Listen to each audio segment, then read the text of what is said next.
Hi, we're Doug and Mary, a retired couple from Montana who spent the summer traveling and camping in our converted Toyota Sienna camper van. We've been to the end of the road in Western Canada and Alaska, working our way east over the backroads, and we're now in Nova Scotia. Last time we explored the southern end of Nova Scotia, making our way to Yarmouth, where we're taking the ferry to Bar Harbor, Maine.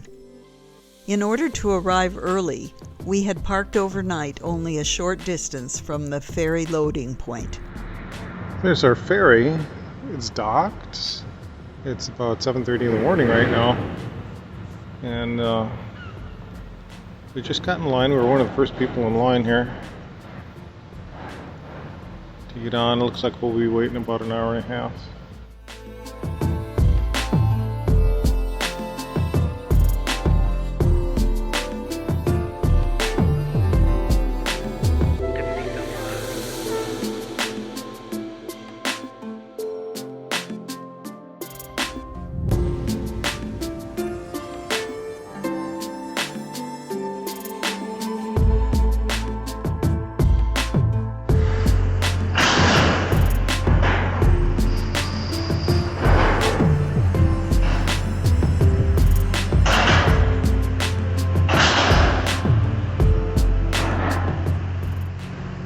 Well, this guy had to have paid a fortune.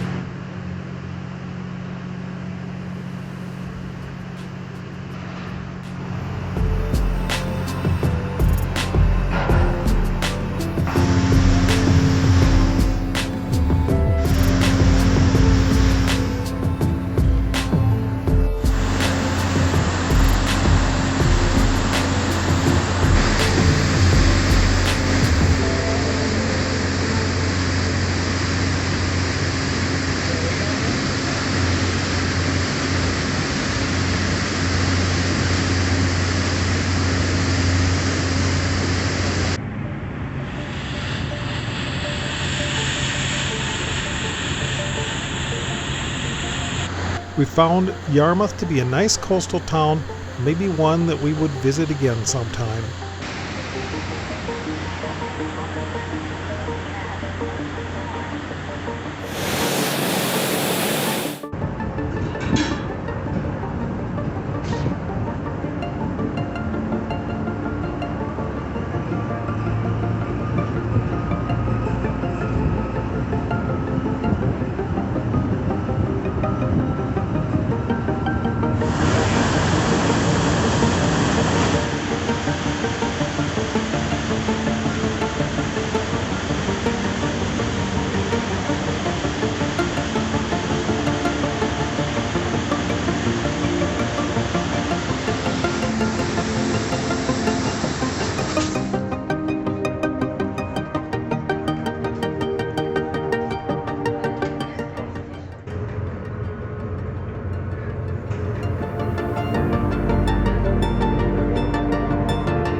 Almost every day we see something that makes us thankful that we have a very small camper van.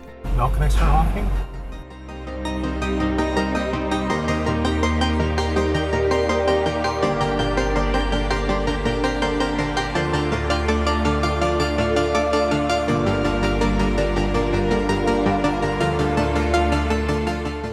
How we doing, guys? Good, how about yourself? Good. You guys related? Oh yeah. You didn't just find her on the ferry, did you? Huh? All right. You guys bringing any merchandise back with you? A little bit of food from Canada. And this is your car, right? Yes. And where's home? Silly Lake, Montana. Montana.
We found Acadia National Park to be beautiful, historic, and also very crowded. The proximity to the huge metro areas of Boston and New York meant that we would have needed to make reservations to camp 2 months earlier, and they often are booked within minutes of becoming available. Eagle Lake Overlook, Acadia.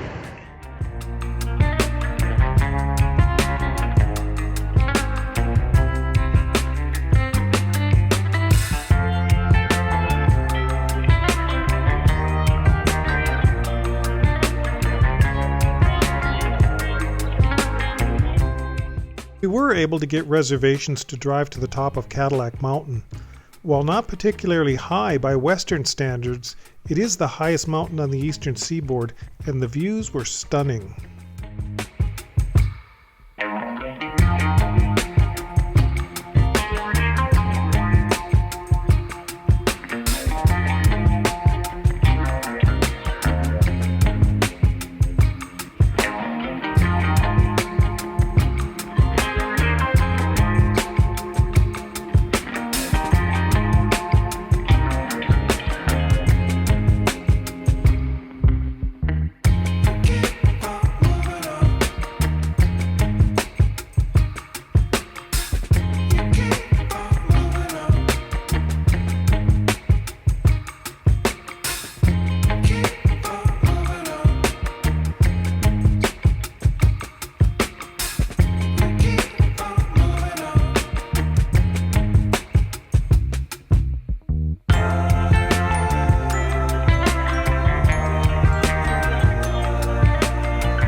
We hadn't been back in the USA too long before we were hit with the worst it has to offer. Crowds, traffic, and nasty politics. We both wished we hadn't left Canada and looked for a remote campsite for the night. The nearest boondocking spot on I-Overlander was about 30 miles away in Donnell Pond, part of Maine's public reserved land. This is last night's camp spot. It's actually a very nice little secluded spot in the woods. Pretty nice road in. We had to drive a long ways out of Bar Harbor to find someplace though. So it was wall-to-wall people there, and even motels and stuff in that area were $300 a night. So we were, 40 miles or so from Bar Harbor. This was all kind of last minute, getting the ferry and coming to Maine. So we didn't really plan too far ahead of time or scout out really what our route would be once we got here. We got some work to do now. We got to figure out where we're going and how we're going to get there.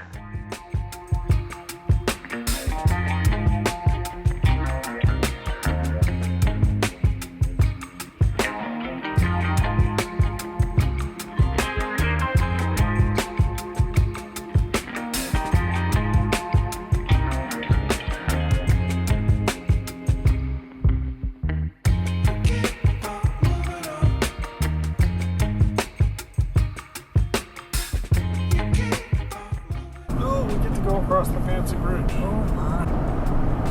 Look at those rooms or whatever way up at the top. Oh, that's cool. And there's people in them. Yeah, there are. There's people wandering around up there. You suppose that's somebody's office?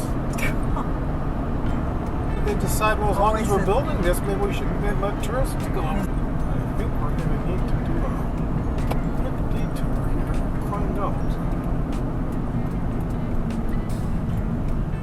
There's a piece of the old Waldo Hancock Bridge left as a memento in the shadow of the sleek new Penobscot Narrows Bridge. The old one was built in 1931 and served for 62 years before being replaced by the cable pylon bridge. There is an elevator and observation deck in one of the 135-foot pylons. It cost $85 million and 42 months to build, opening to traffic in 2006. The bridge was closed in December 2013 for 3 days when ice started falling off the cables following a storm and destroying several cars. At least 12 people have committed suicide jumping from this bridge.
This is Camden, Maine.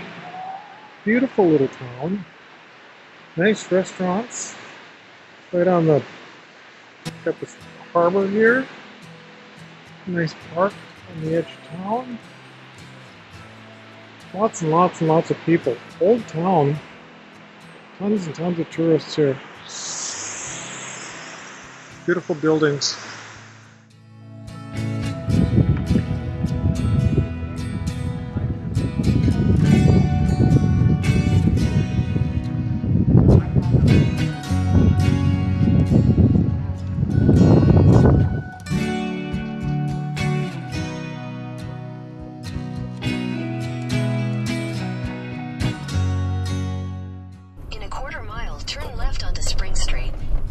Camden was also a good place to wash the car and do laundry.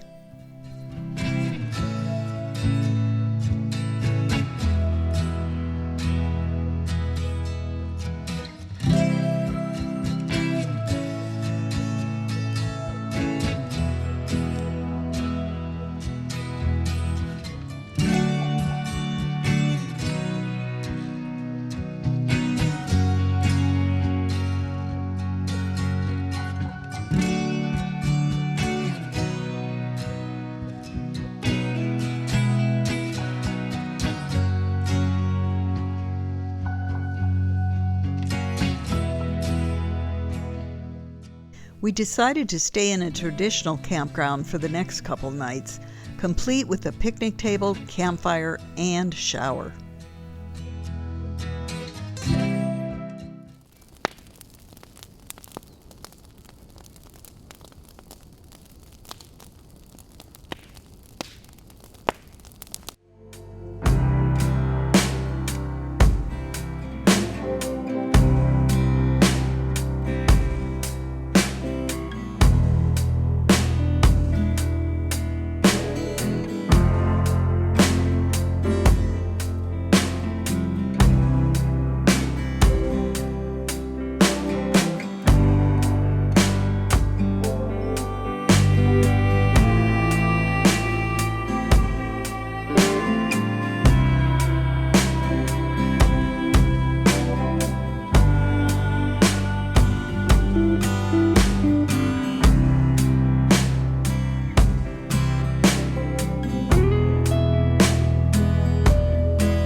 This is our camp spot for last night.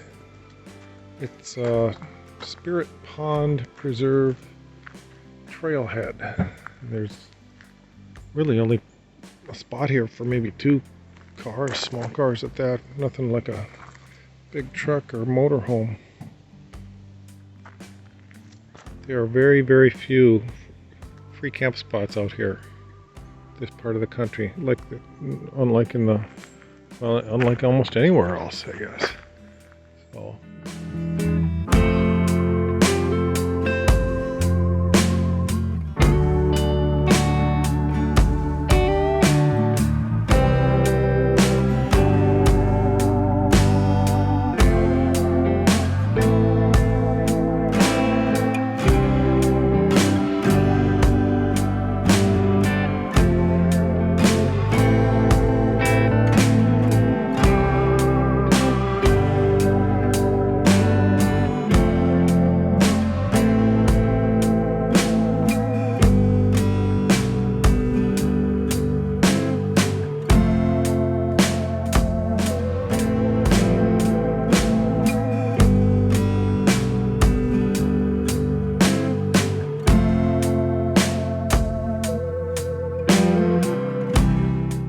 Portland was a nice looking town, but like all large cities, we decided to get through it as fast as possible.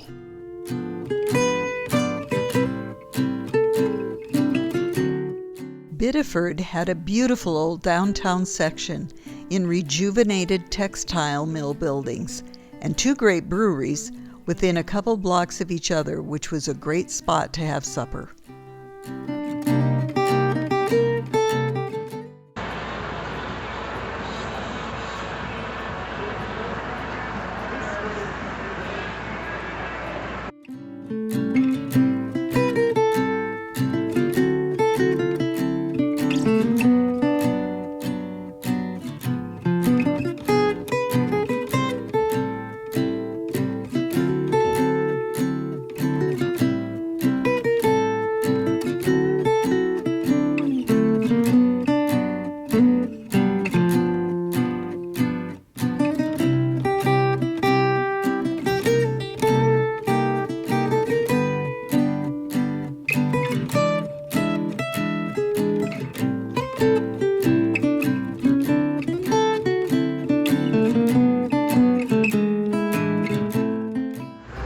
This is the view from just a few yards from where we camped last night. It's a wildlife refuge just a little ways outside of Kennebunk and Kennebunkport, Maine.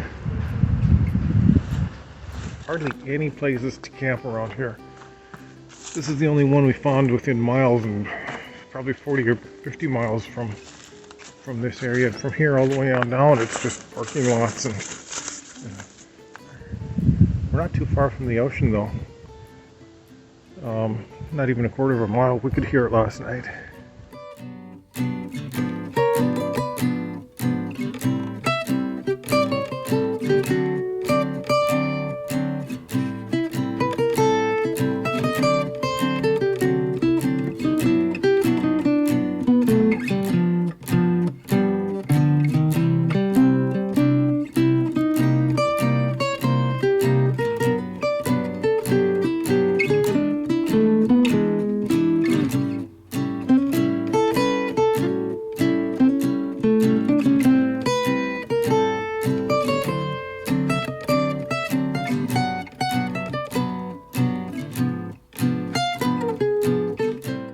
Ogunquit was as far south as we would go in Maine and offered beautiful views of the Atlantic from an oceanside trail that continued for several miles.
almost there. Keep going. Keep going. You're almost there. Go, go, go, go, go, go, go, go. Oh no, here comes a big bird. Look out. Look out. Keep going. Faster, faster. You're almost safe. There you go.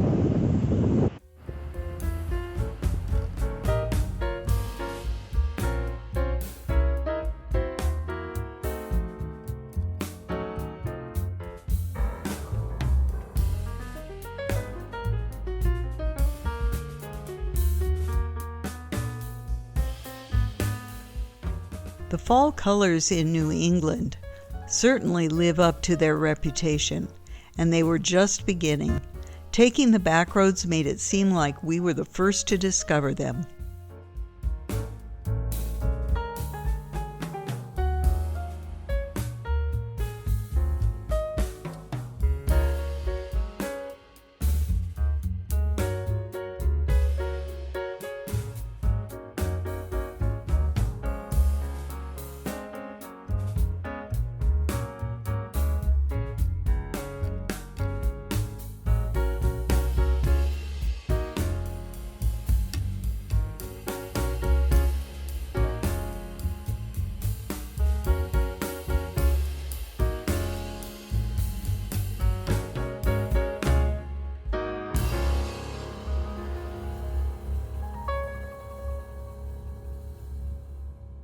The Saco River Covered Bridge was built in 1890 at the cost of $4,000.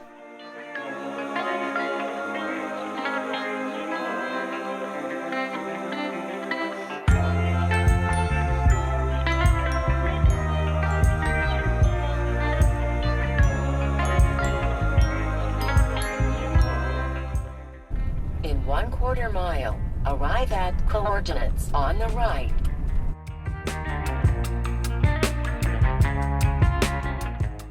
We are in White Mountain National Forest, and about half an hour ago we took a shower at a private campground for $1 a piece. And this is just beautiful fall colors here.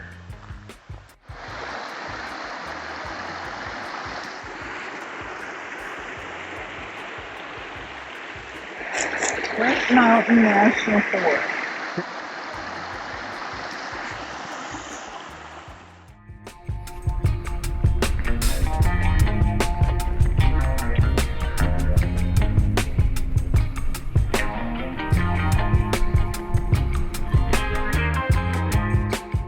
We hit the Kankamangas Highway at the perfect time of year for the changing colors, and with a beautiful fall day, every turn revealed another jaw-dropping landscape.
And we couldn't pass through this part of the country without stopping to see good friends from Montana, Dave and Jody.